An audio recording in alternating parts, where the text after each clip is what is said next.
see people are still joining the meeting here, I want to say thank you and welcome.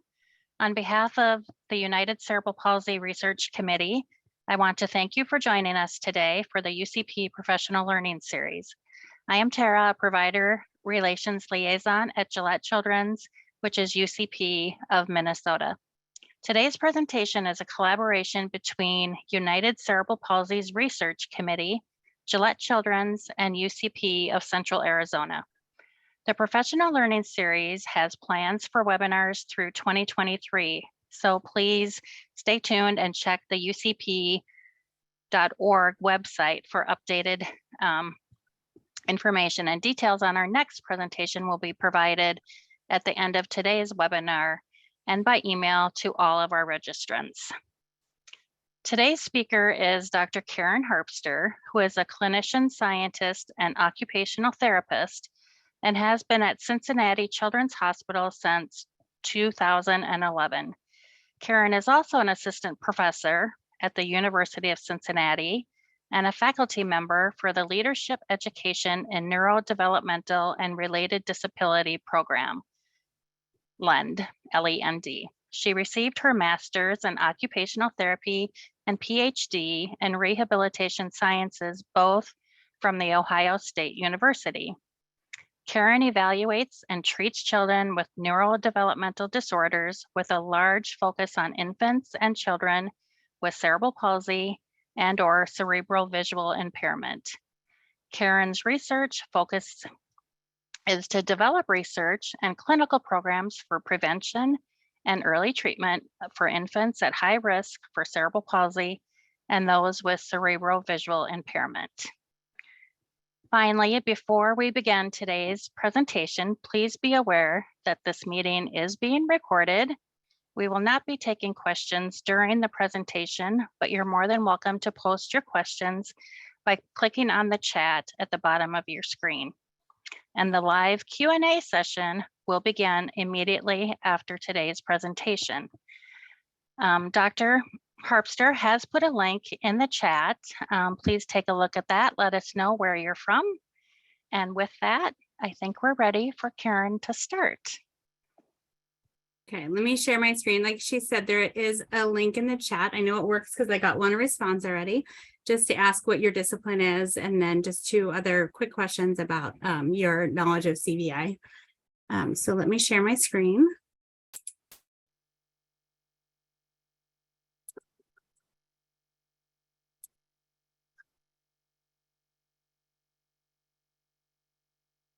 We're doing the professional learning series. Okay, can you see that, Valerie?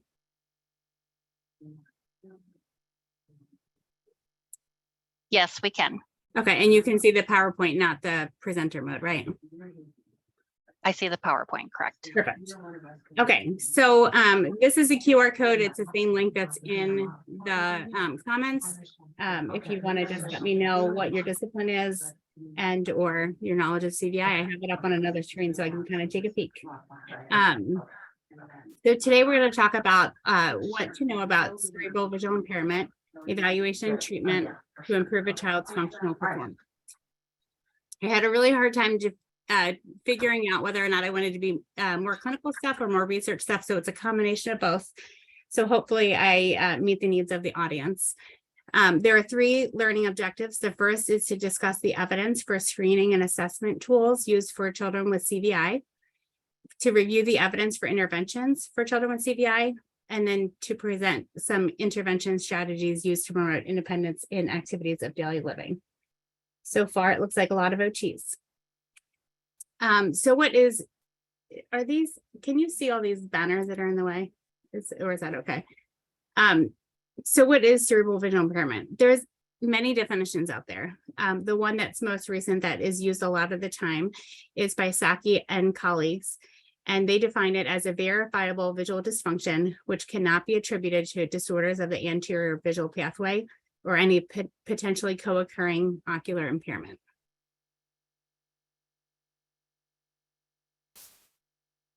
Doesn't want to, okay. So first is very basic to kind of remind you what happens when you look at something. So you have a picture that's formed in your eyes.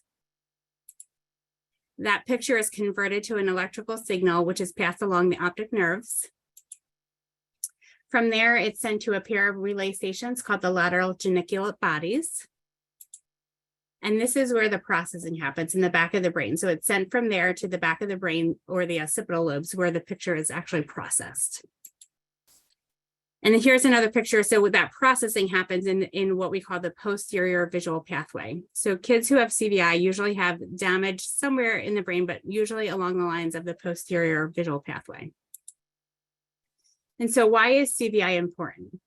There are many reasons, but a couple of them to state here are that it is a leading cause of childhood visual impairment in developed nations.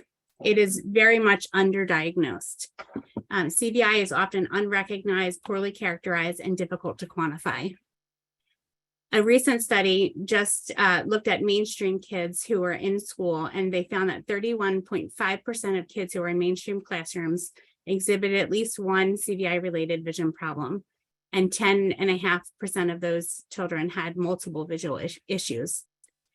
We know that children with CVI are an underserved population, and they're often have co-occurring developmental delay, difficulty with speech, and difficulty with motor abnormalities. And parents are not getting the services that they need. Patients. Parents report that patients are not getting the services that they need. And so a couple reasons why vision is important. It is our dominant sense. If you think about it, vision is involved in everything that we do. There are very few activities throughout your day that don't involve vision.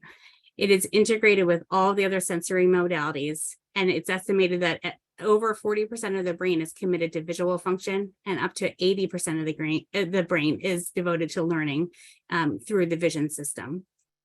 Vision is used for intentional and incidental learning, and visual skills have a significant impact on development of gross and fine motor skills. So there are a lot of challenges with CVI at this point in time. The first and foremost is lack of consensus on many things. The first, like I mentioned, there's no consensus on criteria for diagnosis. We don't do a good job with early detection of CVI. Assessment tools are really widespread. There are a lot of assessment tools with no consensus of what assessment tools to use when we evaluate and diagnose these children. Outcome measures are very variable, and individualized interventions, there's not high quality evidence, and we'll go through that in more detail today. And you'll see in a couple slides, really even what we call it. There's not a consensus of what we call it. Do we call it cerebral visual impairment? Do we call it cortical? Do we call it brain-based? There's a lot of things that we still need to figure out in the world of CVI. This is a study that was published recently, and it talks about the assessments that are currently used to investigate the diagnosis of kids with CVI. It's a systematic review. And the conclusion that they found from this, there really is a lack of consensus. The big recommendation was that there is a need to develop clinical guidelines for assessment and diagnosis of timely implementation of supports to alleviate the impact of CVI on daily living. This is another review that was done. It was called Advances of the Evaluation and Management of Cortical/Cerebral Visual Impairment. Again, terminology, it's not standard at this point. The conclusion from this study was that there are no standard therapy interventions available for pediatric children with CVI. There needs to be more randomized controlled trials so that we can standardize the methods of visual assessment that we use for children with CVI, and that practitioners and families should work with families and teachers with students with visual impairment to optimize their environment for visual functioning.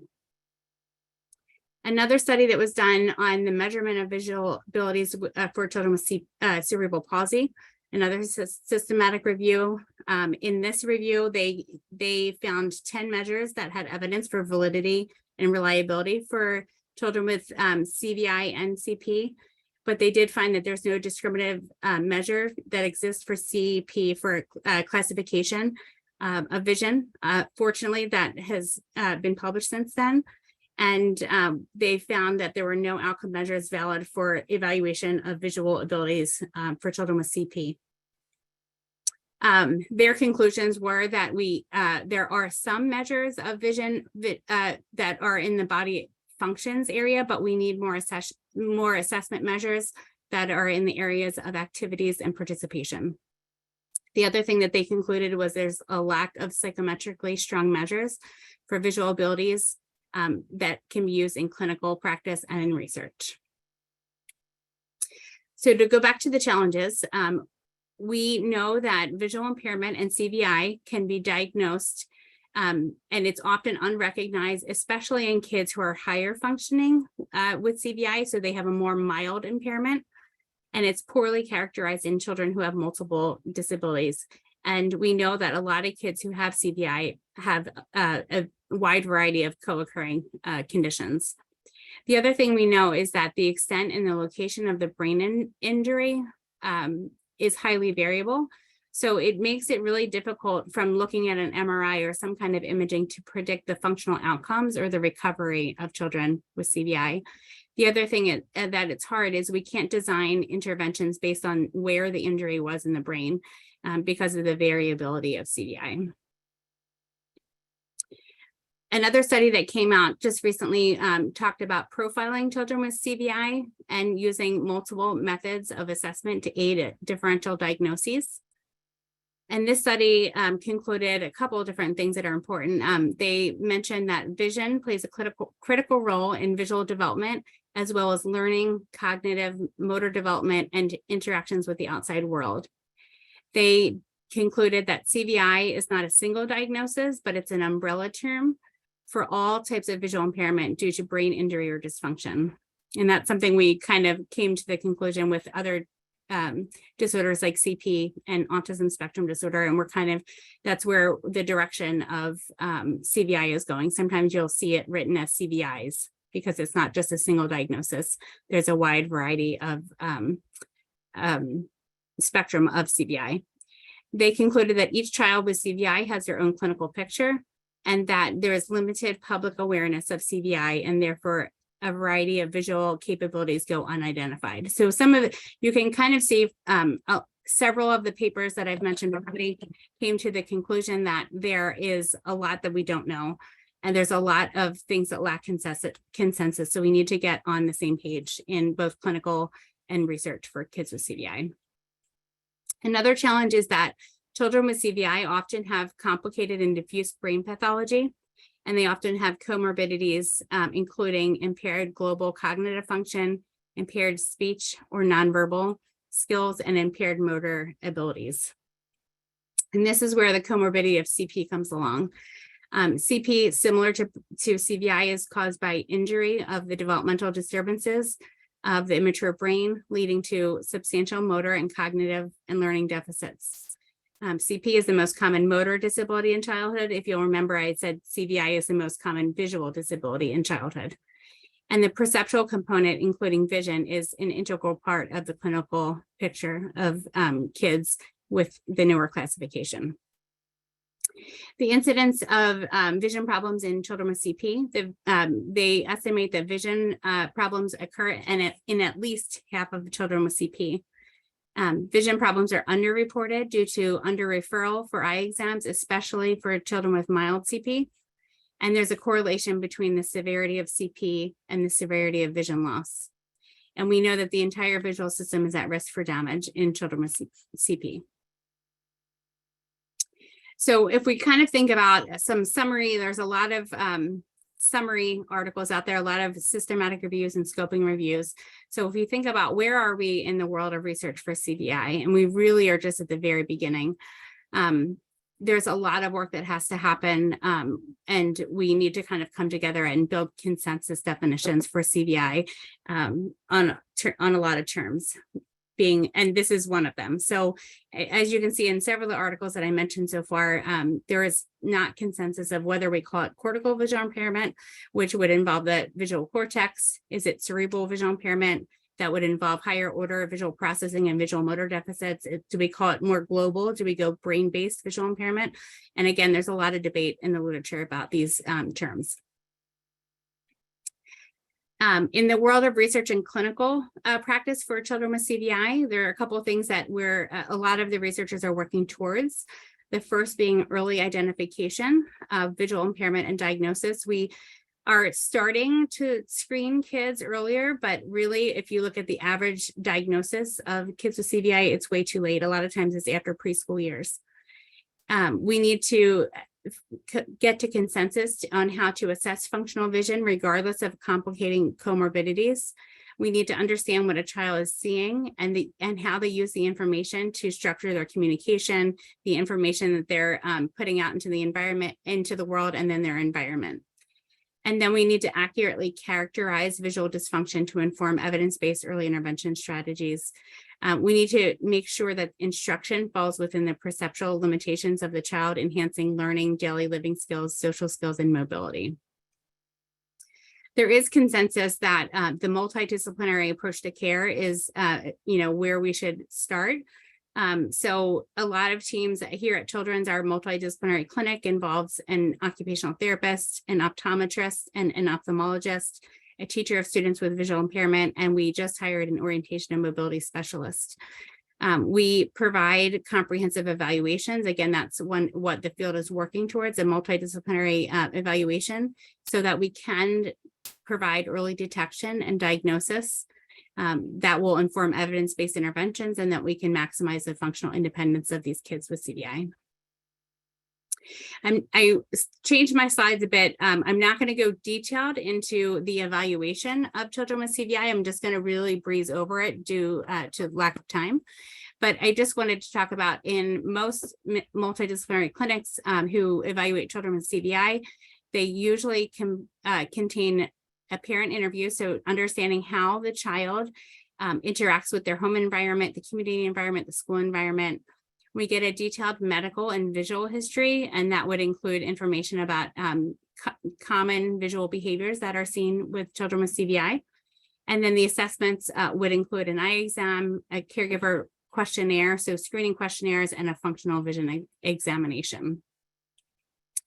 There are some validated screening tools. There are 5 that are mentioned here. I'm sure there are more. This is not a comprehensive list. We use the pre-verbal visual assessment and that's for babies from 0 to 2 years old. There's the Dutton 5 questions that can be used to screen for CVI in children. There's the CVI questionnaire, and then there's the measurement of early vision use. All of these questionnaires have been validated and deemed reliable. We often do a functional vision evaluation. I wanted to take this out for time, but from an OT, I just couldn't do it. Our functional vision evaluations include assessment and observation of visual processing and how it relates to things like feeding and dressing and play, functional mobility, school performance, social skills, and making friends. We make a lot of clinical observations, and I don't have time to go into detail on them, but when we're doing our functional vision evaluation, we evaluate things like visual fixation and engagement, how they use their eyes and their hands together, their visual memory skills, their functional mobility skills, visual attention, visual discrimination, and visual search and scan, both at near and at distance. This is the visual function classification system that I measured, and this came out pretty recently in 2020. So it follows the scheme of how the GMFCS, or the gross motor function classification system, and the manual ability classification system that we're kind of used to for gross and fine motor, but it looks at vision. So if a child is a level 1, they use their vision easily and successfully during all their daily activities. A child who's a level 2 uses their functional vision, but they need self-initiated compensatory strategies, like getting up close to an object or doing something internally that makes it easier to see. Children who are level 3 use their vision functionally, but they need some external adaptations. Children who are level 4 use their vision, but they need very adapted environments, and children who are level 4 do not use their functional vision even in very adapted environments. And to my knowledge, this is the first classification system that we have to classify vision, and it was developed for children with CP and CVI. The next part of our functional vision evaluation, again, is the caregiver interview, and that really asks a lot of questions about how they use their vision in their everyday environments and with their everyday activities. We do formal assessments. I have a list of them on the next slide, but they mainly look at visual motor skills, visual perceptual skills, and behavioral characteristics of CVI. And so some of them that we use, again, this isn't an all-inclusive list, but some of them that we use often are the Berry VMI, the Children's Visual Impairment Test for 3 to 6-year-olds, and that's 3 to 6 developmental years, not chronological. It's freely available and it's on the internet. A similar test on the same website is the Leuven Perceptual Organization Screening Test, the LPOS, and that's for adults 18 to, I think, 88 or something like that. And then there's some other, 2 other visual perceptual tests that we use often, the Motor Free Visual Perceptual Test and the Test of Visual Perceptual Skills. These are tongue twisters. And then we also use the CVI range. So here at Children's, we've kind of been on a little mission, and we've trying to figure out which intervention should we provide to children that are evidence-based, based on our clinical experience, based on family preferences, and based on the research. So we've been kind of on a little bit of a mission, and I'll explain that journey in the next few slides. So first, we kind of talked very briefly about how we do the evaluation and how we identify the child's weaknesses and strengths during the evaluation. And then we decided to try to look to the evidence to see which interventions are evidence-based for children with CVI. By doing that, we just recently published the scoping review.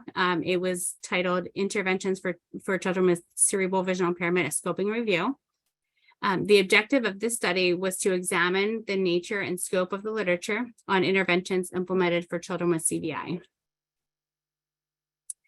We searched 4 databases: PubMed, ISI, Web of Science, Scopus, and Embase. Here is the flow chart that looks at how many articles were included. First, at our first search, we had a little over 1,203 articles. After checking the references and removing duplicates, we wound up with 895 articles. From there, we did the abstract and title search and narrowed it down to 142 full text articles that we reviewed for eligibility.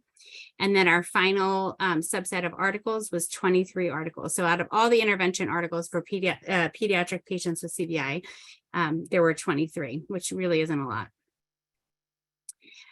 How we included articles into the intervention scoping review is we took articles that involved children who were diagnosed with congenital CVI, or if they exhibited CVI behaviors without a formal diagnosis. So if they had a brain insult and a functional vision deficit. Of all the articles, the age ranges from all the articles were 1 month to 17 years. So that's the age ranges that they included.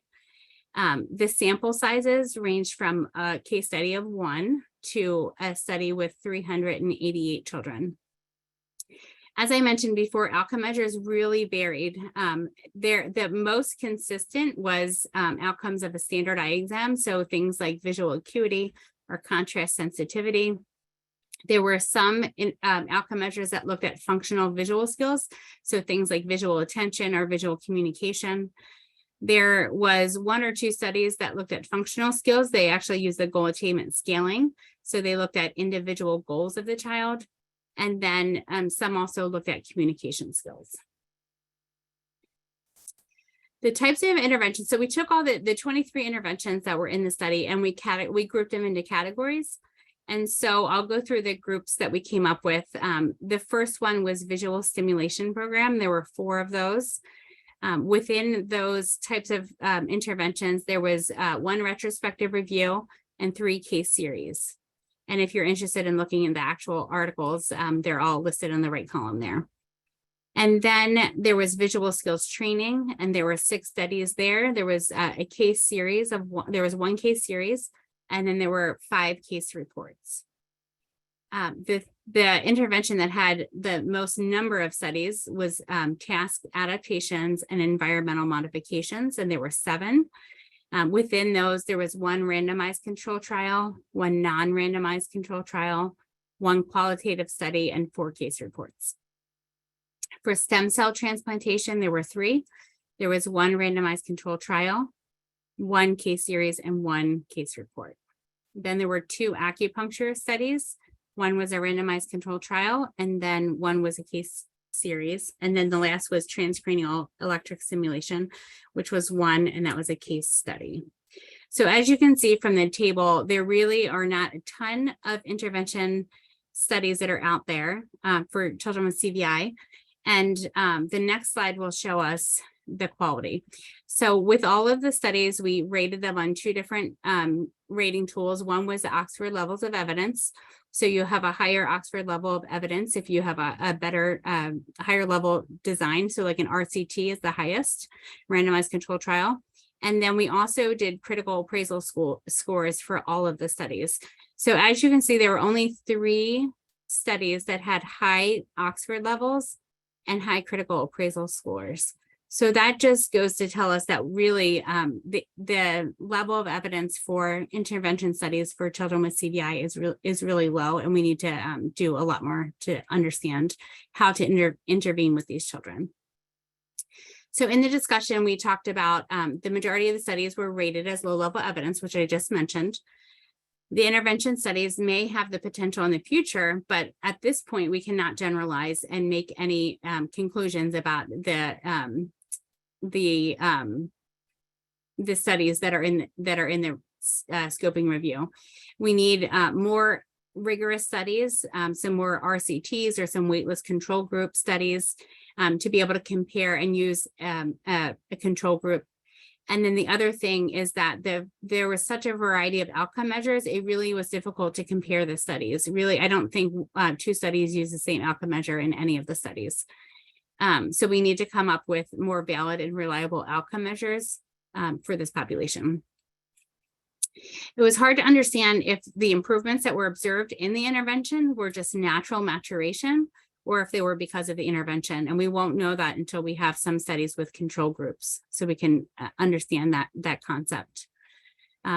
As I mentioned, children with CVI have a lot of confounding variables, and none of the studies really controlled for any of the confounding variables. So future studies should control for the confounding variables that we see in children with CVI.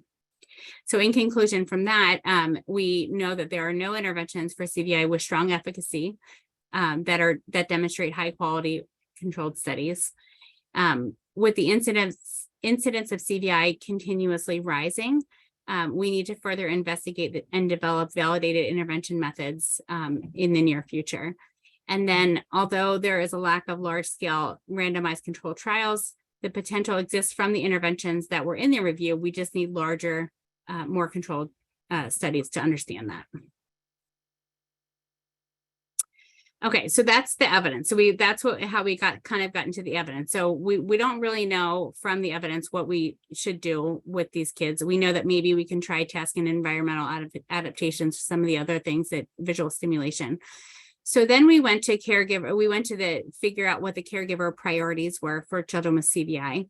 And this study that we did was called Linking Occupational and Physical Therapy Intervention Goals with the International Classification of Functioning Disability and Health, or the ICF, for children with CVI. So as we all know, this is the diagram for the ICF, and the ICF falls into several different categories. There is body structures and functions, activity, participation, environmental factors, and personal factors. And so the 2 aims of the study were to identify OT and PT treatment goals that were most frequently identified as priorities for children with CVI, and then establish how these priorities aligned with the International Classification of Function, Disability, and Health, or the ICF framework. So the methods for this study were that we extracted COPM goals, or Canadian Occupational Performance Goals, from the medical record. And then from there, we identified meaningful concepts within the goal. And those meaningful concepts were independently picked by two independent raters. And then the meaningful concepts were linked to the ICF codes. I'll give you an example so this makes more sense. And the way that the ICF is broken down, first it's the ICF domain, then it goes to the chapter, and then there are level 1 and level 2 codes, and then there are definitions that will describe the code that you're looking at. So let me give you an example. So for the goal of independence with bathing, a meaningful concept that can get pulled from there is bathing. So if you want to try to figure out where bathing falls within the ICF, you would go to the D, activities and participation. Then within D, you would go down to D5, which is self-care. From there, you would go to D510, which is washing oneself. And we always tried to go to the lowest level. So D5100 was washing body parts. And to see if we had the right definition there or the right concept, we then would look at the definition. So the way that they defined that was applying water, soap, and other substances to body parts, such as hands, face, feet, hair, nails, in order to clean them. So for each goal that was in the chart, we pulled out the meaningful concepts and then linked them to the ICF, doing that for every meaningful concept within the goal. And so for OT goals, we had 143 participants. The mean age was 4.7 years with a standard deviation of 3.7. The age range was from 6 months to 20 years. And the number of goals that we looked at for OT was 463. For PT, we had 130 participants. The mean age was 4.9 years with a standard deviation of 3.9. And again, it ranged from 6 months to 19 years, and there were 370 goals. So the results of the study showed that amongst the OTs, I'm happy to see that activities and participation are the goals that are most frequently identified by parents. So they're actually working on the functional tasks. And when you look at that more closely, you can see that 26% of the OT goals fell within mobility. And if you're an OT, you might be thinking mobility, that doesn't make sense. But in the ICF, that includes hand use. So the top goals within that category were fine hand use. And then that was 23% of the goals in that category. And then the next was grasping. So that was 16% of the goals. The next thing that parents identified as priorities for treatment were self-care, the highest goal being eating or feeding oneself, and then the next after that being drinking. If you look at the next highest category, it would be products and technology, and 58% of the goals within that category were under general products and technology for culture, recreation, and sports. 19% of the goals had to do with food, which makes sense because there was a lot of eating goals. So for the PT goals, similarly, most of the goals are in activities and participation, with mobility being the highest category within activities and participation, with 52% of the goals falling within that category. 13% of the goals within that category were working on maintaining a sitting position, and then 12% were with climbing. Stairs it falls under climbing, so there were a lot of stair climbing goals. The next highest category is within the body functions category, and that was involuntary movement reaction functions was 23% of the goals, and supportive functions of the arms and the legs or some kind of balancing was 20% of the goals within that category. And then the last highest category was general tasks and the demands, and they were both fell within the undertaking a single task independently, so that they wanted to be independent with something, some part of the goal. So the conclusions from that study are that children with CVI demonstrate functional impairments that can be addressed by the skill set of OTs and PTs that can potentially optimize functional independence of children with CVI. There aren't a ton of studies out there that talk about OTs and PTs as clinicians who work with children with CVI, so I thought that was pretty important. And then linking the COPM goals to the ICF is a meaningful strategy to determine child and family priorities for the therapeutic intervention. And finally, intervention programs focusing on mobility, self-care, use of products and technology for children with CVI should be developed and studied using high quality studies.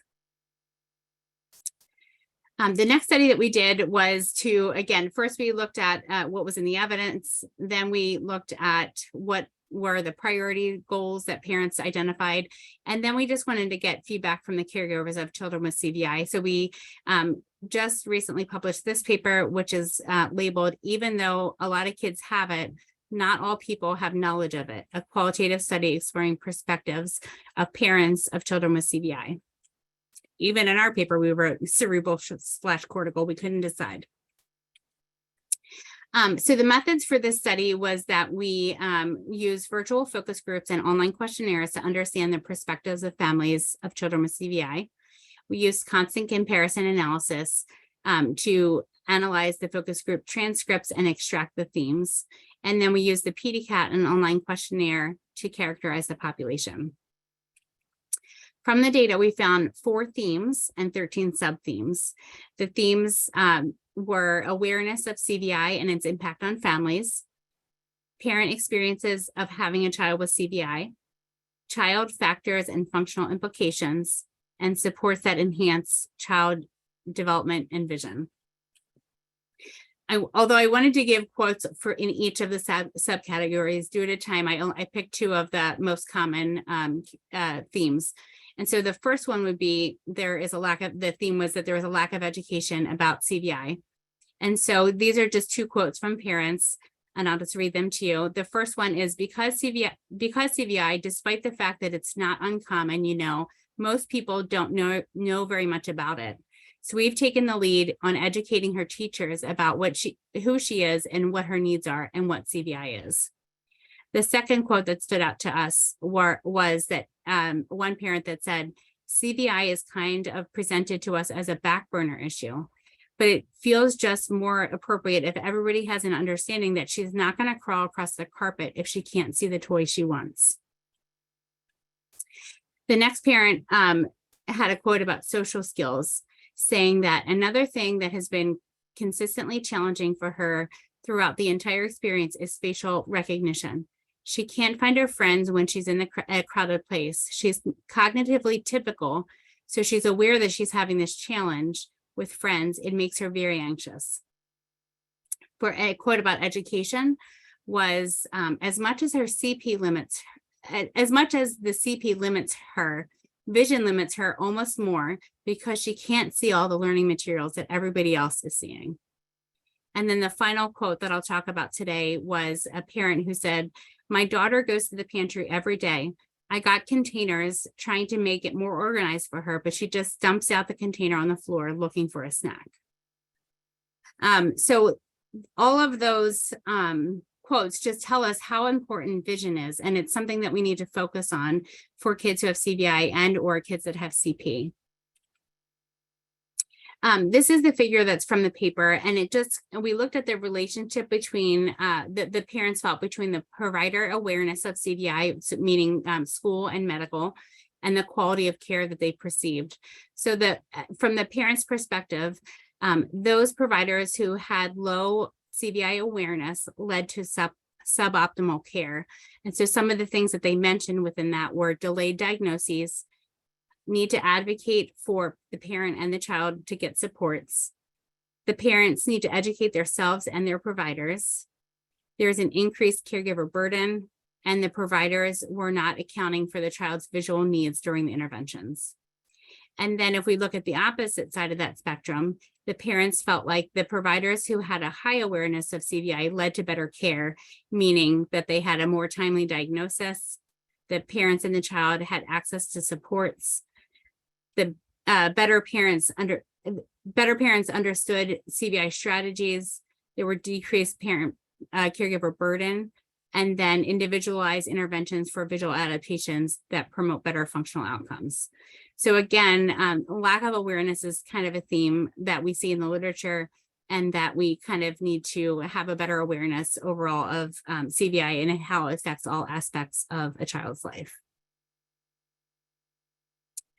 So now the clinician in me, I'm going to turn over to the clinician side to talk about treatment strategies for children with CVI. And so when we look at the literature, there's only 7 studies on this, but there's the most number of studies. And as a clinician, I always start with adapting the task in the environment in order to promote whatever it is that the child's working on. So I just wanted to talk through some task and environmental adaptations that we use clinically and that are supported in some of the research. So first I'll start with talking about just some general intervention principles. And so when we're working with kids with CVI, we need to figure out with every activity that we present, should we, I'm sorry, if it's a new or challenging task, we should make adaptations so that they can use their vision better. If it's something that's easy or familiar with the child, then we might want to challenge them and make the visual demands a little bit harder. So it's kind of like an inverse relationship. If it's a new or challenging task, we want to adapt for vision, so they're not working hard on both the task and their vision. Or if it's a familiar and easy task, then we want to maybe challenge their visual system. So then you might ask yourself, so how do I know whether or not I should make an adaptation or not? One of the key things we look at is their child's visual attention. And so if they have good visual attention to the task, then we know that the task is probably set up in a way that meets their visual needs. If we see that the child is looking around, not interested, not able to participate, then we want to try an adaptation to see if that might help with them to complete the task. And we'll go into a lot of adaptations, but these are just some general rules of thumb that we follow. So these are three words that came from this article from Pilling, and they talk about different modifications that you can use for children with CVI, and you'll hear them throughout the presentation. So I'll go through them here, and then we'll go through them less when they come up on the slides. The first is clear the clutter. Your child may see better when the object or the environment is less busy. So if there's less busyness in the environment, they might be able to use their vision better. Big, bold, and bright. So children with CVI have better attention to items that are big, bold, and bright. And I'll show you how we use them throughout the environment and on the task for kids with CVI. Just one thing, it kind of goes hand in hand with clear the clutter, but it might be easier for children with CVI to use their vision if there's fewer things given to them at once. So that might be if you're doing a puzzle, you'll hand them one puzzle piece. The opposite would be to dump out the whole puzzle and have all the clutter in front of them.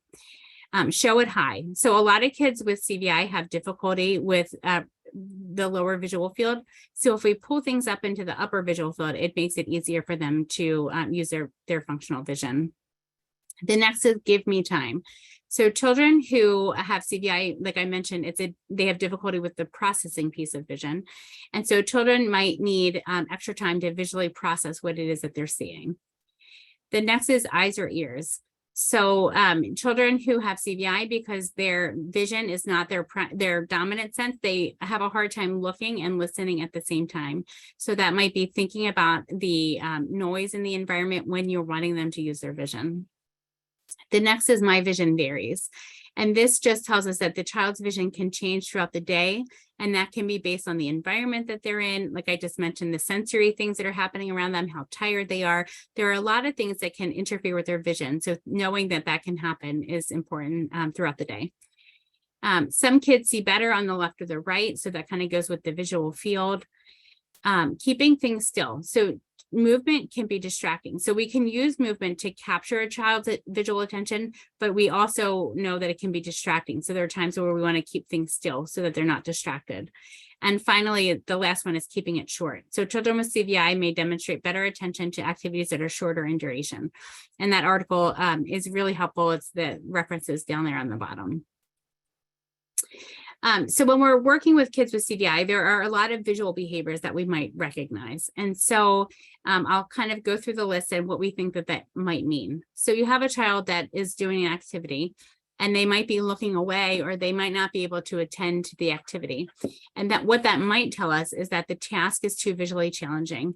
And what we might be able to do to help that child is to reduce the complexity of the task by decreasing the sound or the number of items or the clutter around the task that you're doing. The other thing that it might mean is the child's tired or visually fatigued. So for that, we might be able to do one of two things. We might be able to just take a break and give them a visual break, maybe do something different for a couple minutes. Or if we think about the child's day, we might want to put things that require a lot of vision earlier in the day when they're less fatigued.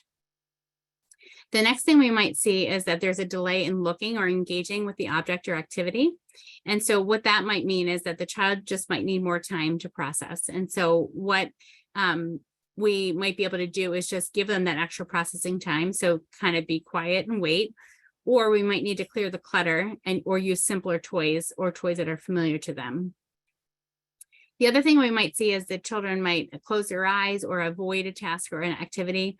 It could mean that they're tired and we might want to give them a visual break. Some kids will bring items really close to their face. And so what we think that might mean is that they're trying to reduce the complexity of the background information. So we might want to try to simplify the environment. We can do that by using black backgrounds, decreasing clutter, and reducing sensory complexity. And what we hope is happening is that they're consistently looking at the object or activity that you present, and that will tell us that the task is set up to match the child's visual needs, and we can continue with that activity and what we would call the just right challenge. So when you're starting an activity that's new or challenging for the child, we might want to do a couple things. We might want to reduce the visual demands by either giving them just one thing at a time. We can clear the clutter. We can make things big, bold, and bright, and I'll show you pictures of all these in the next couple slides. And we just might want to give them extra time to visually process. When we're working with kids with CVI, we want to kind of just be aware of everything else that's happening in the sensory environment that we take advantage of. We might not even think about it. But for a child who has difficulty using their vision, they might have time to, they might not be able to process what they're seeing, plus what they're smelling. So maybe you might be cooking dinner and you're wanting them to use their vision, or you might be supporting them in sitting and you want them to use their vision. So thinking about how you handle the child, thinking about using deep pressure touch to help them sit up versus light touch, that could be hard for them to use their vision during that. So just kind of thinking about from the child's perspective, what else is happening when you're wanting them to use their vision.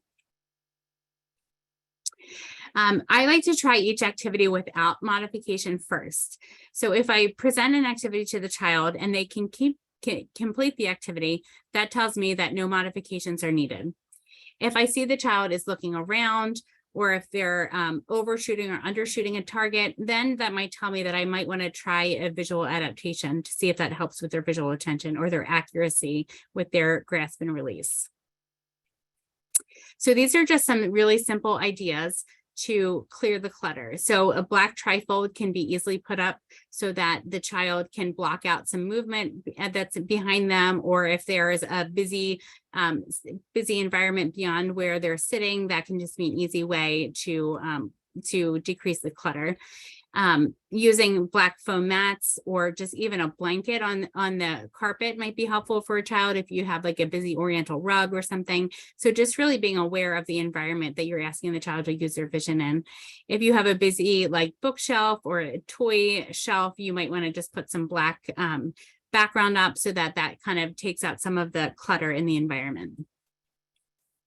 Just some other pictures of just some functional things that we do using black backgrounds or having a child match a 3D duck to a 2D duck, but we're also putting that black background so it makes that duck pop out. So it just makes it really easy for the child to see. These are some examples of little rooms. I'm not sure if you've ever heard of a little room, but a lot of times parents will make little rooms. A lot of times they're out of PVC pipe, and it's just a space that can take them away from the external environment and give them a safe space to use their vision. You can notice there that one of the little rooms is a little bit more visually cluttered than the other one. So it just depends on the child's visual need, how much you would have hanging from there, or the idea of a small tent that they might be able to use their vision in can be a way to just easily take out the external visual environment and give the child a safe space to use their vision. This is an example of just thinking about the background of things. So for all of the pictures that you'll see, the picture all the way to the left is always going to be the easier setup, and the picture to the right will be more challenging. So if you think about the picture on the left, that pig just pops out. So that has a black blanket underneath and something behind it. So the pig just pops out so you can see what it is. A child that might not need that much, you can kind of see it gets a little bit less. So there's the middle pictures, there's a little bit of a busy rug underneath, and then just the pig on the floor. So depending on the child's needs, you might have to adapt to different levels. Again, thinking about the play surface of the child, babies are on the ground and there's lots of, different carpets. So the pictures on the right would be a little bit more visually challenging if a child was reaching for a toy. versus the picture on the left is just a solid surface that they're working from. So just being aware of the things. If you're working in a preschool, what does the rug look like? They're usually multicolor, and is that distracting to the child? Even if in something like a tumble form, sometimes if it's a red tumble form or a blue tumble form, sometimes that can even be distracting. And sometimes we have to put like a blanket underneath, a black blanket underneath. Again, it varies for every child with CVI, but just being aware of your surroundings can be helpful. Another example of clearing the clutter. So the picture on the left, you'll see that there is a blank wall and the child's doing the same activity, but there's a lot less clutter there versus the picture on the right has a really busy background, and a child with CVI might be distracted by that complexity of the background. So just thinking about from the child's perspective, what is in their line of sight, and do we need to adapt for those kinds of things? When we talk about the toys that we offer, a lot of times kids who have a more severe CVI need light and movement to help gain their visual attention.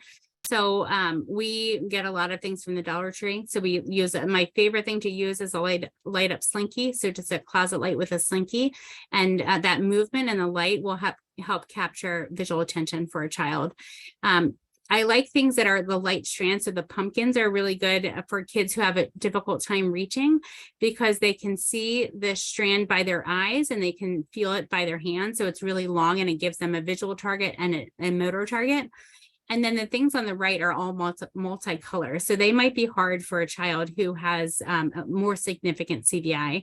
As their vision gets better and their processing gets better, they might be able to move towards more multicolored toys, but that might take a little bit of time to get there, depending on where they are with their functional vision. These are just some examples of some of our favorite lighted things that we use both in evaluation and treatment. We use a lot of like light up ducks that if you put them in water, they light up. In the middle there, you see like Easter eggs with finger lights in them so that you can roll it across the floor and get movement and light.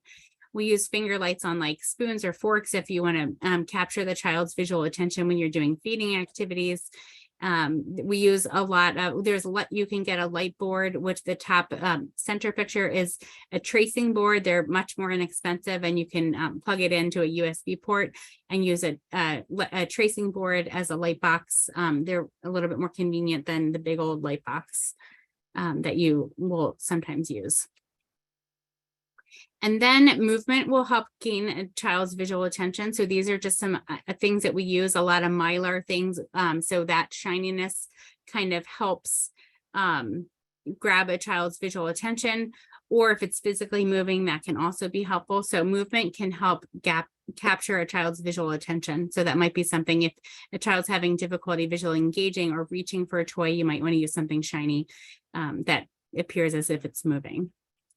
But on the same concept from that 3-word article, excuse me, some kids with CVI are distracted by movement. So depending on the activity that you're giving them and their level of CVI severity, you might need to have an accommodation to keep things still. So if you have a child who is working on a center and they're doing independent work, and there's a lot of kids that are walking around, that could be distracting and pull their attention away from their center activity. So thinking about the activity that they're doing and where their visual attention is, we might want to keep things still so that they're not visually distracted by that stuff. These are just some common shiny things that we use to grab a kid's visual attention. We love beads because they're long, kind of the same thing as the strands of light. They're long and you can see it by your eyes and feel it by your hands. Cause and effect toys are really good for kids to kind of work on that visually guided reach or that eye-hand coordination. Some of our favorite rattles will change lights as the kid moves them. So it's really kind of sensory rewarding, or they might make noise as the kid shakes them. So again, some reinforcement for the child. These are some examples of just one thing. So, or clear the clutter. And so this is an example of how we might start a puzzle. So with the puzzle all the way on the left, you see that half of the puzzle is covered up, and you just give the child one puzzle piece and their choice is only out of 2. As the child gets better with that, you might take away that black cover up and just give them one piece and have the whole puzzle there. And then as the child gets better, you might give them all of the pieces and then have all the spots open up. So it's just a way to grade the task to make it more challenging as the child progresses. Here's another idea of just one thing. So you might start with 2 or 3 pieces of the puzzle and then work towards all of the pieces of the puzzle available for the child. And then just another example for a linking puzzle, you might start with, 3/4 of the puzzle put together. So then the child just has to put 1 piece in and then work towards them putting more pieces in as they get better at the activity. This is an example of how we use big, bold, and bright. So depending on the activity, we might use color to help them understand where to put an object. So the picture on the left is just, putting a block into the hole, but using a bright color that can help accentuate the hole. The other thing I often put in this container is the closet light. So if the big, bold, and bright is not enough, I would put a closet light in there so it would accentuate that hole to make it really easy for the child to see. Just some more examples of how we might do that with a more wide mouth container. So the fish tank, we might put silver around it so the kid can see that a little bit better. And then you might do the same thing with the piggy bank so that they can see the whole of the piggy bank. Unfortunately, when you put the closet light in the pig, the whole thing lights up, so it's not as helpful as the black container.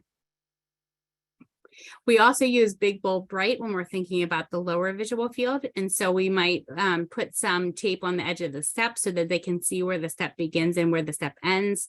If they need it, we can put it on the railing there so they know where to hold on to. If you're in like a therapy gym, you might put it on the edge of your mat so they can see where the mat begins and where the ends. And then another place that it's often helpful, it would be the bathtub. Right now, there's those 2 red markers. You can also put a colorful bath mat in there that will help them understand how deep it is. I had one kid recently where the mom told me that the child asked her if he could, she was getting the bath ready for him. And he said, "Mom, can you see the water? Because I can't see the water." And so they would put like the bath salts or the bath colorful things in so he could see how high the water was. It's just something she never thought about. But the kid kind of mentioned to her, like, I really can't see the water in the bathtub. So just things that, we don't really think about. But for a child with CVI, it might be hard to perceive those kinds of things. Another idea to pull the child's attention down to the lower visual field would be like shoes with lights or brightly colored shoes or socks. We want the child with CVI to reach for their socks, maybe put on some bright colored socks so that it's easy for them to see, and then make sure that the background is contrast to the socks. And then bringing things up into the visual field. So these are just some examples. We often use slant boards or different pillows to pull things up out of the visual field. Or for a child who's working on reaching, we might pull things up and hang them from certain surfaces to make it easier. They don't have to look into that lower visual field to be able to find things. Another example of big, bold, bright, if you think about it, like a child that's going into preschool or even an older kid who has lockers, if you think about the locker, they all look the same. So it would be hard for a child with CVI to find their locker amongst lockers that all look the same. So using like a magnet that might stand out, or a sticker that might stand out so the child can find their locker a little bit easier. The same thing with a cubby. If a child's not independent with being able to find their cubby, we might just use color to help them find it from farther away. If they can't find the light switch, that's another idea to use big, bold, and bright. Or if they're working on like independence with like microwaves, you might want to put, the 2 key buttons, a sticker on it so they can see it a little bit easier. When we think about, so far we've talked mainly about 3D objects. So 3D objects are easier for kids with CVI to see and process than 2D. So 2D is a little bit harder. And so for kids who are able to look at 2D objects or 2D pictures, we want to make sure that we're offering them at the right level of complexity. And so the picture on the right, they're both Elmo books, but you can see the picture on the left is much simpler, only a solid color background, versus the picture on the right. If the kid was trying to find Elmo, it would be much harder. So thinking about the child and are they able to visually scan and how much complexity can they handle within 2D pictures, and kind of trying to figure that out and using those things at the right level for the child. The other thing that we have to think about is we mentioned big, bold, and bright. So using color to help kids understand what it is that they're seeing or what they're processing. And so sometimes it can be harder for kids with CVI to process black and white pictures. So the picture all the way on the right, compared to the easiest thing would be a realistic, like an actual photo of an object. And in the middle would be a cartoon image of the object. So if you think about preschoolers and or even kindergartners, when they're doing worksheets, you might have a worksheet where they have to match the A to the apple, but it's a black and white worksheet, and they might not know that that's an apple. So it's good to understand where they are with their level, their ability to distinguish 2D images. And do they need that color to be able to understand what it is that they're seeing? So I kind of created some assessment materials for our standardization of our functional evaluation, and that's what you're kind of seeing. We use these for part of our assessment materials. And then when we think about kids with CVI, if we want them to be able to use their vision, we have to make sure that they're not working really hard on their postural control and their vision. So we want to support them as much as possible when we're running them to use their vision. So the picture on the left, the child's fully supported. The picture on the right, is a little bit less support. And then the picture all the way on the right is a child without a supportive device. So if you have a child that has postural control difficulties and you want them to use their vision, we want to give them as much as support as possible. Because again, we don't want them to work really hard on their posture and really hard on using their vision. Okay, so now I'll talk about how we incorporate vision into everyday activities, even for kids who might not be independent with their everyday activities. So some strategies that we use is using language to guide vision. So if you're giving a child a bath, you might talk about the body parts, or here's a yellow rag, it's gonna rub your belly, or we're gonna get your arm. So giving them language to support what's happening to them visually. During motor activities, also for maybe a kid that maybe can't dress themselves, but you might say, push your arm through the sleeve, or, you might give them a visual target at the end of their sleeve. So they're pushing towards the bracelet or something. So giving them that language to kind of support their vision is always helpful. During mealtime, if you have a child who's not really looking at a spoon when it's coming, maybe they wait till the spoon touches their mouth to know that it's there. We can use color on the spoon, either with like a bow, you can see on the bottom left picture there, or there's light up spoons that we can get, or like I mentioned before, sometimes we just put a finger light on a spoon to make it easier for the child to see. For a child that you want them to be able to hold their bottle, you might put like a ribbon on there to make it really easy to see. Or if a child's working on self-feeding, you want to make sure that they have a solid colored plate with maybe a black placemat so that the visual demand of the task is pretty easy. And then for a child who is working on independent feeding, you want to kind of understand from their visual perspective, what is the complexity like, and do we need to adapt that in any way to help them be more independent. Just some more examples of mealtime setup from less difficult to more difficult. Again, it's okay if a child is pretty motivated to eat and you want to challenge their vision and they're having their favorite meal. It's okay to challenge their vision. We don't want to have to adapt everything. We want them to learn how to deal with complexity. For a child that might not be able to dress themselves, maybe we change the task, can they pick out their shirt? And when we're doing that, you might want to think about how their drawers are set up. Is there a lot of shirts? Is it messy? Or, on the left there's just two stacks of shirts. They can pick either the yellow shirt on the left or the blue shirt on the right. And then on the right there is a little bit more challenging with the shirts. You can't really see all the shirts, and just kind of thinking about where the child is and where do we want to challenge them. But even for a child who can't dress themselves, can they either pick, even if you hold up two shirts, can they pick out the shirt that they want to wear? So incorporating them into the routine, even if it's not dressing themselves. Here's some ideas for a child. A lot of times our kids, when they're learning to put their pants on, they might put both legs in one hole. So maybe giving them a visual target of blue on one side and red on the other side, or on the top, if you're trying to help them learn where to hold it when they're pulling up their pants, maybe at school in the bathroom. Zipping is always tricky for kids in general, and then kids with CVI, it's hard to kind of see. It's usually the same color. So can we put color there to help them understand the concept of putting the zipper into the hook there? And then for kids who are opening up bags, again, just putting a loop and some color might make it more easy for them to like independently retrieve their books from their bag when they get to school. Here's some ideas to work on grooming. So if you have a child who, again, can't brush their teeth, can they at least find their toothbrush? So you might start with their toothbrush with the only thing on the sink. And then as they get better at finding their toothbrush, you might put more complexity out there until there's the picture all the way on the right where it's really complex. Even if they can't reach for their toothbrush, can they visually locate their toothbrush? So just finding ways to pull their vision into all their activities would be helpful to increase their ability to visually process. When kids are getting in and out of the bath, using some color can make that a little bit easier. Like I mentioned, a bath mat can be helpful. Or if a child can't really wash themselves, can they find their loofah? So give them an activity, or can they find their shampoo? And that might be easier in this picture here on the right versus the next slide. You might want to challenge their vision once they get a little bit better at finding their one or two things. So as the child gets better at locating the things, add in complexity to make it more challenging for them. Again, even for kids that if they can't do the activity for themselves. For interventions for school, sometimes color can be helpful as they learn to navigate to their classroom or to the gym room or to the lunchroom. So we can use color as visual landmarks to help them navigate the hallways.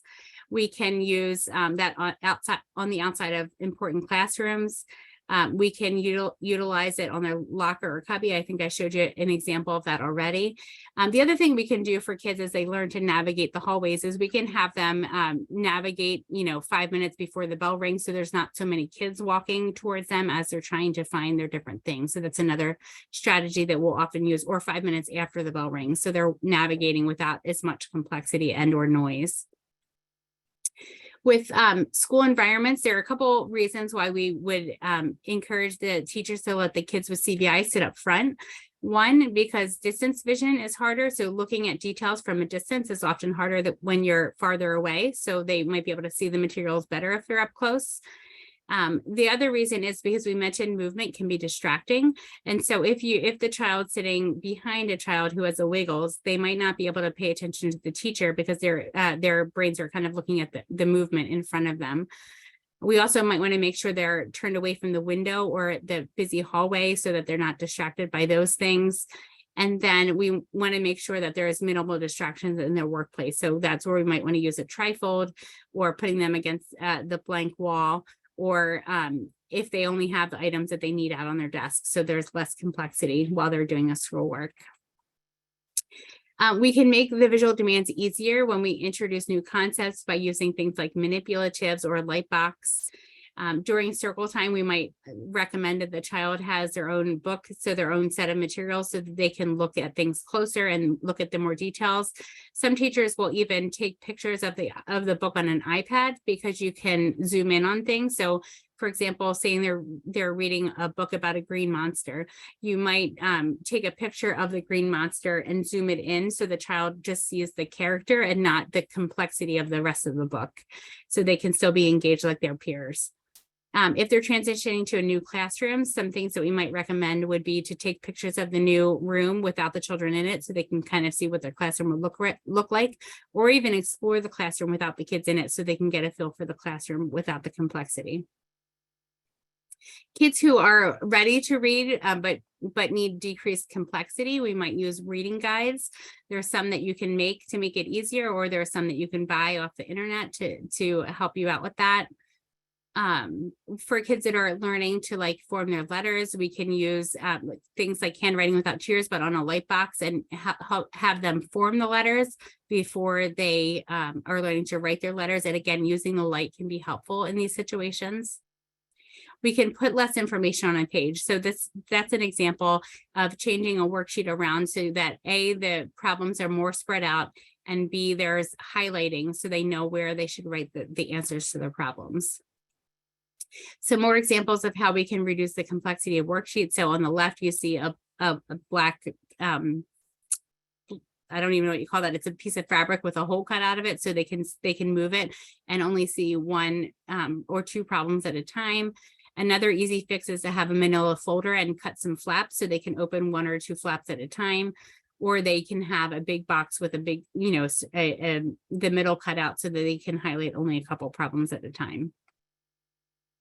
We can adapt learning materials really easily using PowerPoint slides or Google Slides so that the child naturally has bright colors and light behind it, makes it easy for learning.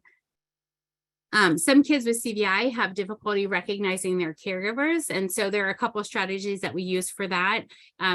For example, if a mom is picking up their child from preschool and they have a hard time recognizing faces, we might suggest that they either have a certain wave that they do for their child so they can find their parent, or they might wear a certain color jacket or shirt when they pick them up, or a scarf or a hat, so that when they scan the crowd, they can just look for the Bengals hat or just look for the pink coat so that they can be more successful with finding their parent. Some kids have a hard time with distance vision. So if you think about going to the zoo, even for ourselves, you might look for the lemur in the cage and you really can't find them. So you do a lot of scanning and you do a lot of looking, and then you finally find them. So for kids with CVI, that is often very hard. So we might take a picture on a tablet and show them what the animal looks like up close, and then have them find them in the distance. And again, using that language to guide their vision to look for the animal in the zoo might be helpful. So in conclusion for this, there are a lot of things that need to happen in the world of CVI, both in clinical practice and in research. We need to identify vision problems in children with CVI earlier than we're doing right now. We need to provide access to the visual environment, and we can do that through task and environmental modifications. We need to understand what the child sees and how they use their information to structure things like communication, information in their daily activities, and the environment. And then we need to make sure that daily activities and instruction fall within the perceptual limitations of the child to enhance their learning, independence in daily activities, and improve their social skills and mobility. The next thing I was going to just briefly talk about, Valerie asked me to mention this. We were fortunate enough to be recipients of a UCP grant. The project that we're working on is called Progression of Cerebral Palsy, the first 2 years of life. We applied for the grant. It was an extension grant to expand our sample size. It's an international study of early natural history of CP. We're the first site in the United States, but there's also sites in Australia, Italy, and Sweden. So this grant allowed us to increase our sample size of babies and toddlers that we were able to recruit into the study. The aims of the research grant are to describe early progression of CP in infants aged 0 to 2 years corrected age in a large cohort, prospective cohort, and look at longitudinal data combined with other international sites. And we have several hypotheses, but one of our hypotheses are that the rate of development for infants with or at high risk for CP might vary based on the location of the injury.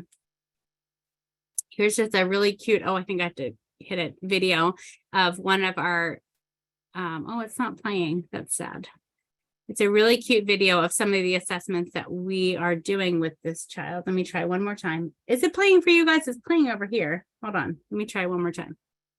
Okay, here it goes. So this is one of the children who's in our, like that is hold on. Trying to. We don't want the volume. Hang on one second.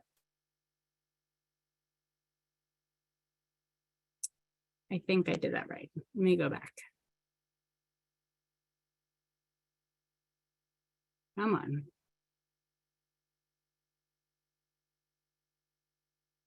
Oh. I think you can still see my, no, I don't think I'm sharing. Hold on. Okay.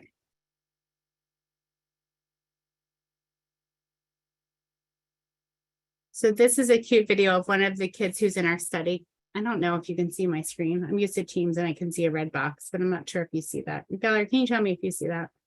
I would, yeah. So you are not in your full screen though. Like, there you go. Okay. So now try. Okay, somebody just said we can see your screen.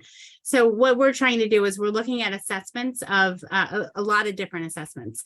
We're looking at neurological functioning, both MRI and clinical-based neurological functioning. We're looking at vision through a parent questionnaire. We're looking at sleep motor skills. There are several different assessments of motor skills, musculoskeletal function, cognitive function, speech and language, feeding, social emotional, and then parent outcomes. If you're interested in applying for the next round of grants, the applications are available, and they'll be available on March 25th. And here is the application timeline. So the letters of intent are due April 14th.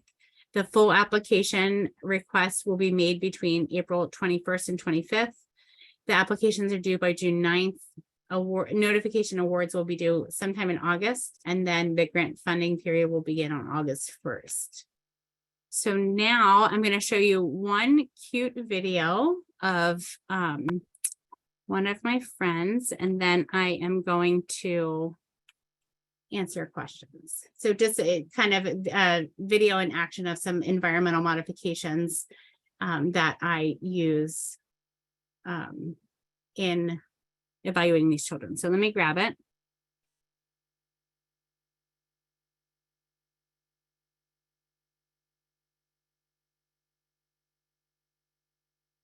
And I'm going to share my screen again.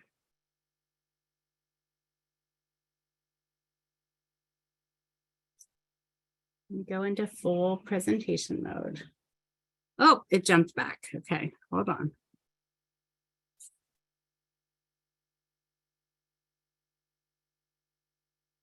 Maybe I won't go into full presentation mode so it doesn't jump. So this is a little girl who has quadriplegic CP.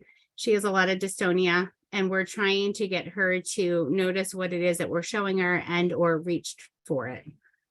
She's nonverbal, but you can tell when she gets a glimpse of this thing that she's looking at, you can tell by her facial expressions and her body language.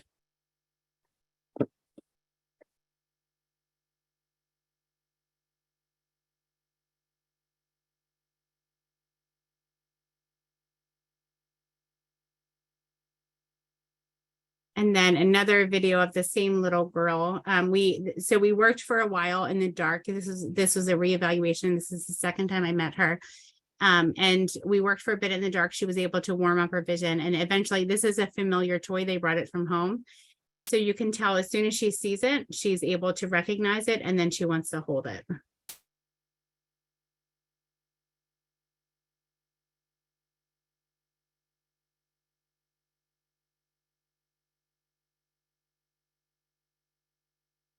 And then one more child I'll show you. Could show you videos all day. But one more child, we were working on sorting. So trying, again, a child who's nonverbal. One of the ways that we try to work towards understanding what they're visually discriminating is to work on sorting activities. So if they can visually discriminate what it is, then we hope that they put it in the right container. So here's an activity that we are working on. She's sorting out fish or sea creatures and blocks. We trialed a bunch of different environmental modifications until we got to this point, but she eventually is able to do it. We put a light box or a tracing board underneath that helped her with her visual attention, and then she was able to successfully sort the majority of the things that we were working on. Unfortunately, you can't see her face, but her visual attention is variable. So just a couple snippets of some of the environmental modifications that we use during evaluation and treatment through videos. I feel like a video makes it easier to see. So I'm going to stop sharing. Hold on. And then I'm going to turn on my sound. I had it off because I didn't want you to hear the videos. You hear me squealing in the background. And I think, can you say something now? I think I can hear you. Yeah. Yeah. Hi, everyone. Okay. Awesome. This was great, Karen. It was really good information. I just have to tell you something about Karen because it's really a fun friendship thing, but I think I feel that same vibe at this moment is I called her 2 or 3 years ago, just randomly out of the blue, and she spent an hour with me in the same spirit that she did with you all tonight, just being very generous with her knowledge. And since then, I've had a good friend. So I'm very excited to be able to share my friendship with you guys today and her knowledge with you as well too. So we do have some questions. First and foremost, I think you really touched on the fact of the difference between why we use cerebral versus cortical. Is there any other like just nuggets that you think about, like how we use that term in terms of cortical, cerebral visual impairment versus cortical? Like what are your thoughts? Well, there are a couple consensus papers. I know that, so I can tell you that originally when we started to work with children with CVI, we probably in like 2011 to 2012 is when we really started, maybe 2012, we used to use the term cortical, but then we have since switched to cerebral, really because a lot of higher level visual processing things happen that are impaired with children with CVI. And a lot of those higher functional things, the more mild CVI cases really get missed. So I think we have to, and really for assessment, it's easier to evaluate a child who has more severe CVI, and the kids who have mild CVI often get missed. We have a kid coming into clinic next week who's 8, and he had his hemi CP, and really he kind of really adapted for himself quite well. But now that he's learning to read and he's doing more complex math, they're starting to see a breakdown. And what my guess is, not that I've seen him in the past for other things, but what I think we're going to realize that it's his vision that people have overlooked for quite some time. He's 8 now, and he probably will get a diagnosis. So I think those higher level visual perceptual, visual motor, visual processing things have kind of steered us here at our institution towards cerebral. Okay. And then it sounds like Jenny's telling us there's some really high quality work out of Italy. Yeah. Okay. Yeah. Are you reading that? Very much so. Nuggets? Yes. Dr. Gazzetta, I follow his work very closely. He's one of the CVI guys over there. He's also on the natural history of CP study. So we are looking at vision in our CP study too. So hopefully we'll have some really nice data. Our goal is to get 1,000 kids throughout the 4 countries. And so we'll hopefully have a lot of longitudinal data that will help us see how that develops over time. Yeah. Nice.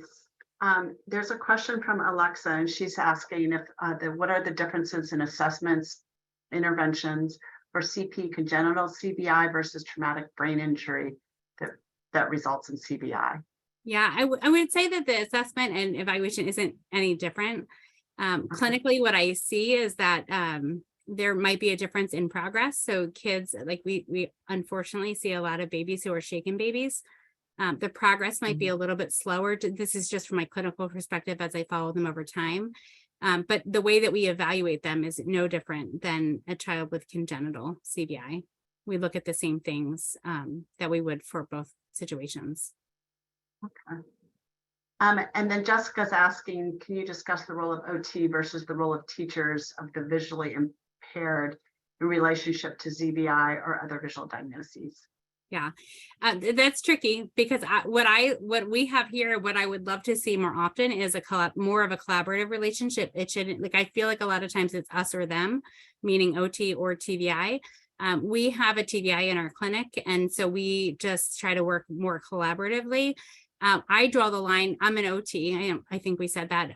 But I do a lot of evaluation and a lot of treatment in activities of daily living. They also in the Common Core curriculum, they also work a little bit on those things. I think we just work in different ways.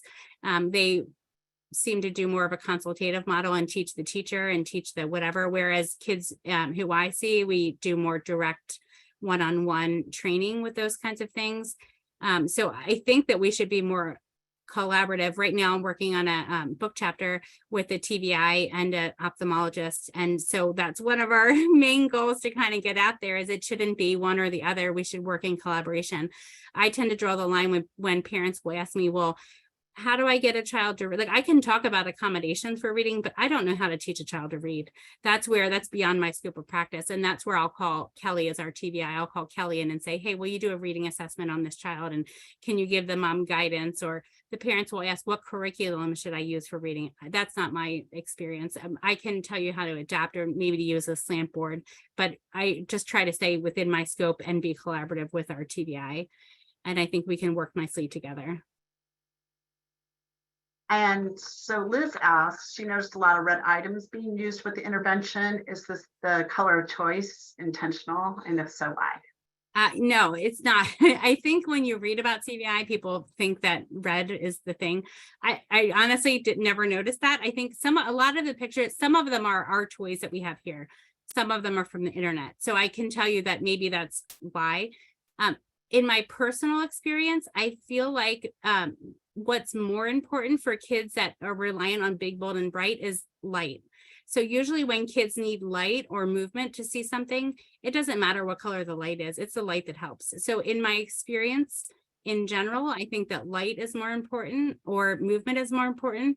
And then when I talk about color for kids, I just tell parents to use a consistent color. So if you're putting a color on a light switch for them to scan and find at a distance and a color on their cubby, it doesn't need to be a certain color. It just needs to be consistent color. So they learn to scan for green or purple or whatever.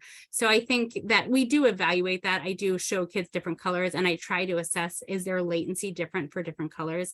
But usually that's not the case. It's usually light is more important at that point if a child needs that brightness. So no, I think it's funny. Nobody's ever pointed that out. Now I'm going to be red conscious. So I'm going to have to change some of my pictures. Okay, so Crystal. So hi, Crystal. This is one of my team. She asked for a little girl. Oh, for the little girl at the end, was there a reason for keeping her head rotated to one side when assessing her vision versus trying to reposition her at midline? Do you see kids that have a head rotation preference that one eye is usually stronger, that are less involved? Yeah, so we eventually did. I don't have videos of everything we did that day, but we eventually did put something to kind of hold her head there to kind of see, because some of the times when she's turning her head, you don't know if that brief glance towards the object was brief because of her vision or brief because of her neck control. So we eventually did look at that. So the answer, and she really even still has a very strongly turn even when you support her there. So I don't.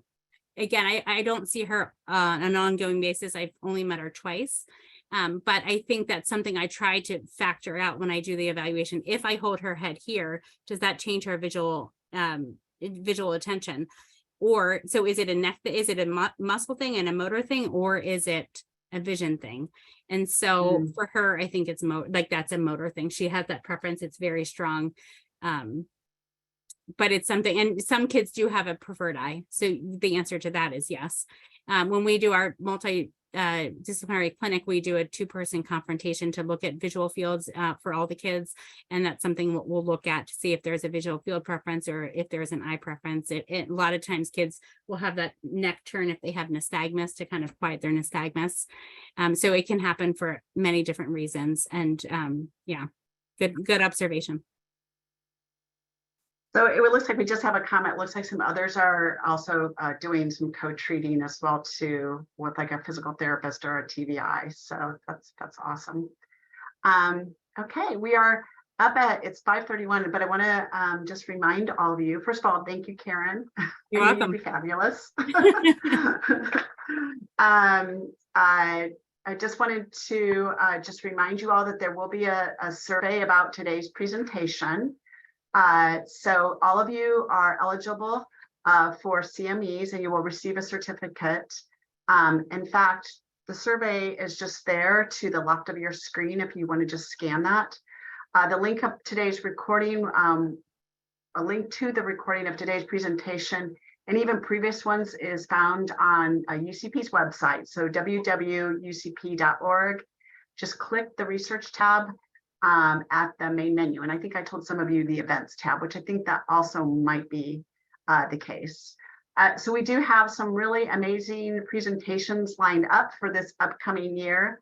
The first one or the next one coming up is June 20th, with Tori Barr. So she comes from Gillette Children's, which is a UCP affiliate.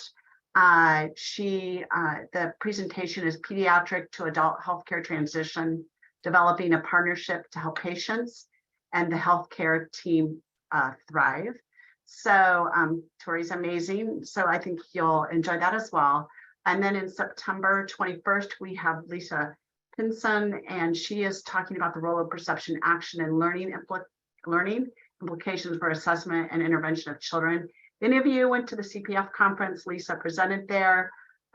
So did our next presenter, which is also Booma. And I still can't say Booma's last name well, even though she is on the research committee with both Kira and I, but it's Araba Muthan. So I'll have to figure it out when she comes in December 14th. And she's talking about dystonia and cerebral palsy updates and treatments.